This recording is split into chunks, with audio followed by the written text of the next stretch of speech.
En el Asia Menor o en Alejandría, en el segundo siglo de nuestra fe, cuando Basílides publicaba que el cosmos era una temeraria o malvada improvisación de ángeles deficientes, Niels Runeberg hubiera dirigido, con singular pasión intelectual, uno de los conventículos gnósticos. Dante le hubiera destinado tal vez un sepulcro de fuego. Su nombre aumentaría los catálogos de heresíarcas menores entre Saturnino y Carpócrates. Algún fragmento de sus prédicas, exonerado de injurias, perduraría en el apócrifo Liber adversus omnes aereses, o habría perecido cuando el incendio de una biblioteca monástica devoró el último ejemplar del Sintagma. En cambio, Dios le deparó el siglo XX y la ciudad universitaria de Lund. Ahí, en 1904, publicó la primera edición del Christus och Judas. Ahí, en 1909, su libro capital, Den hemlige Frelsaren. Del último hay versión alemana ejecutada en 1912 por Emily Schering. Se llama Der Emsliche Heiland. Antes de ensayar un examen de los precipitados trabajos, urge repetir que Niels Runeberg, miembro de la Unión Evangélica Nacional, era hondamente religioso.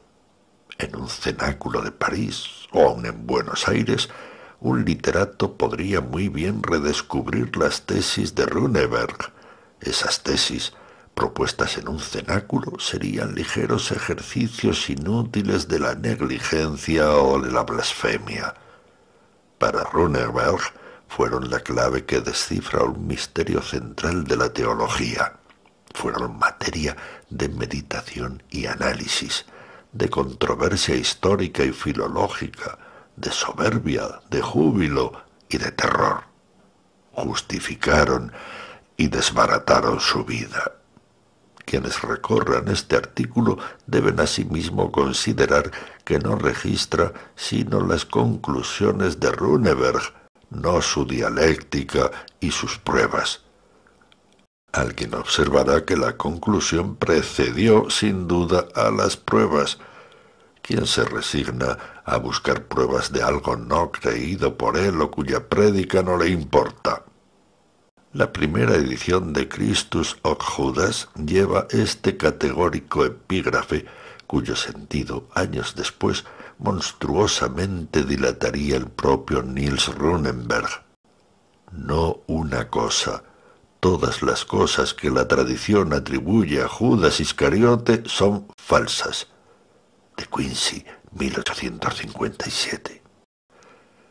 Precedido por algún alemán, de Quincy especuló que Judas entregó a Jesucristo para forzarlo a declarar su divinidad y a encender una vasta rebelión contra el yugo de Roma.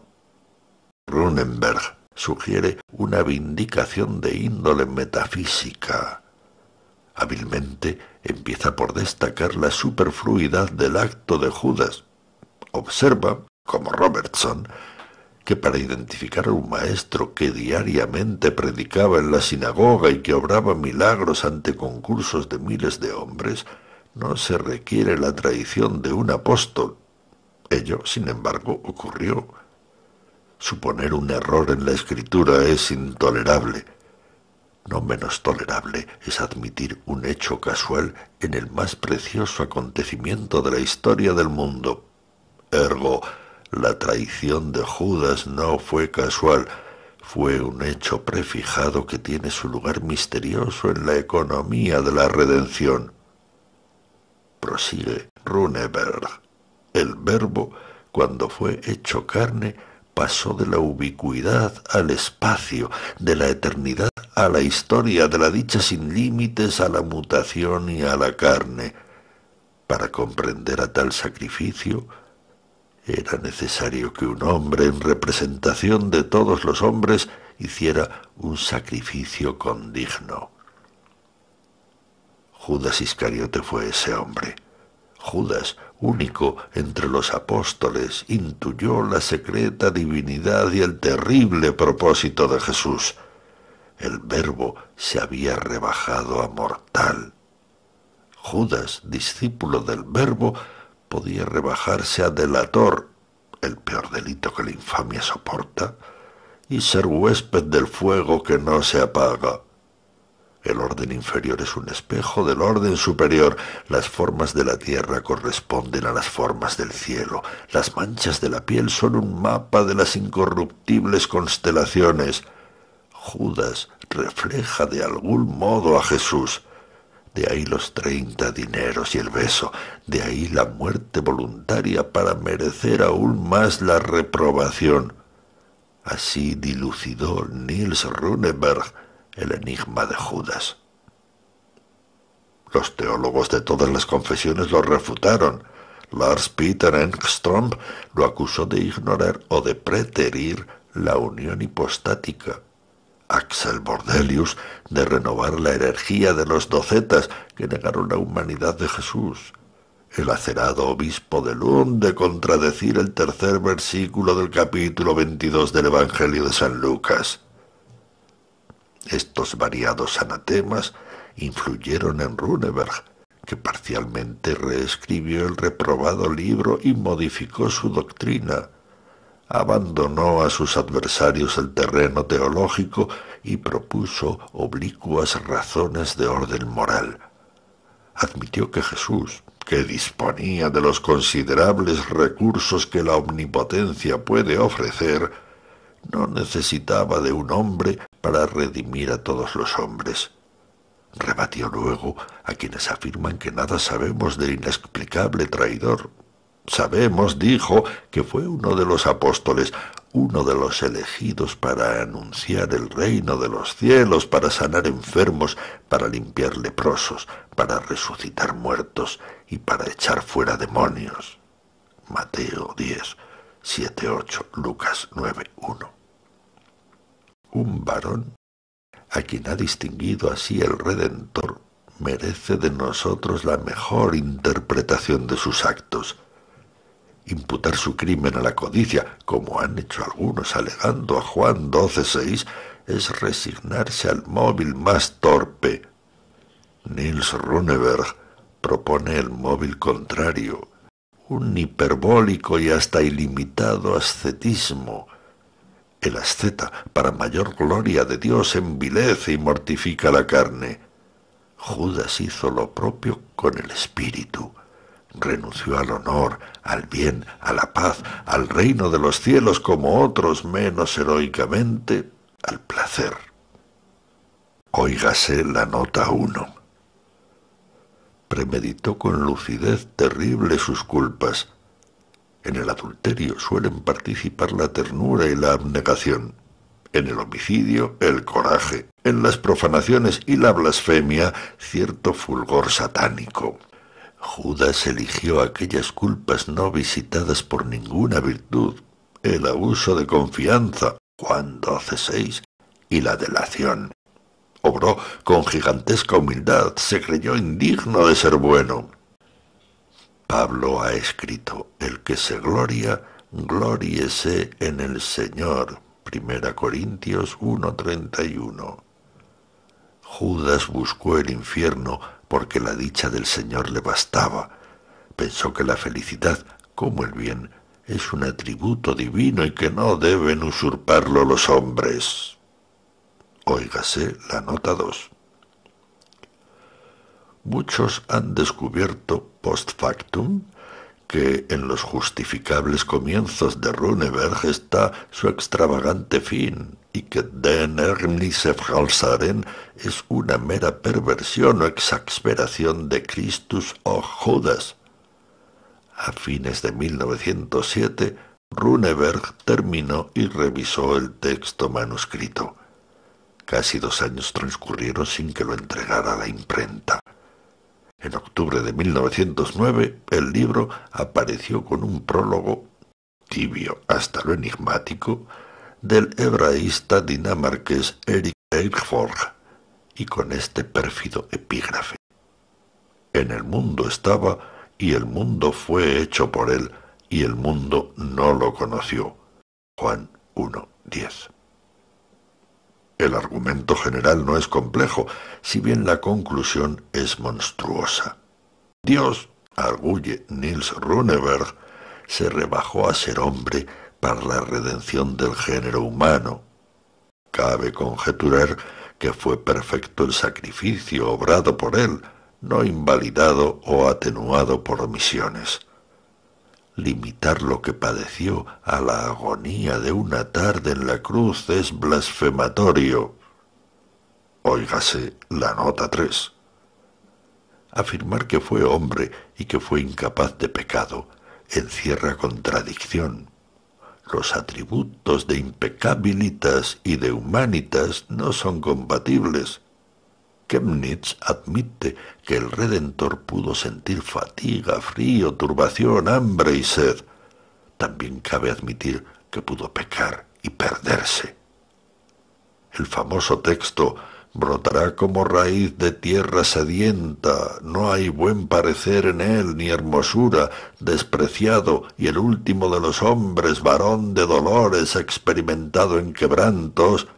Isaías 53:2-3 es para muchos una previsión del crucificado en la hora de su muerte.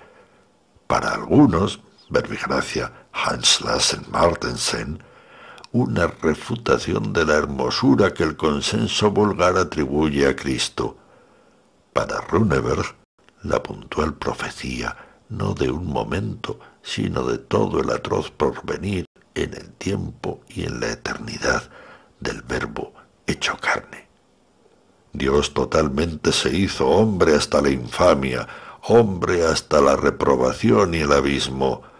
Para salvarnos pudo elegir cualquiera de los destinos que traman la perpleja red de la historia, pudo ser Alejandro o Pitágoras o Rúrik o Jesús.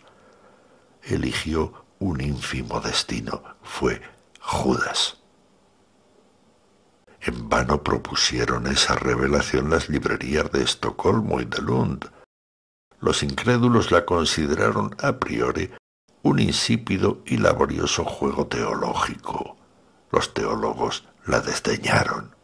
Runeberg intuyó en esa indiferencia ecuménica una casi milagrosa confirmación. Dios ordenaba esa indiferencia.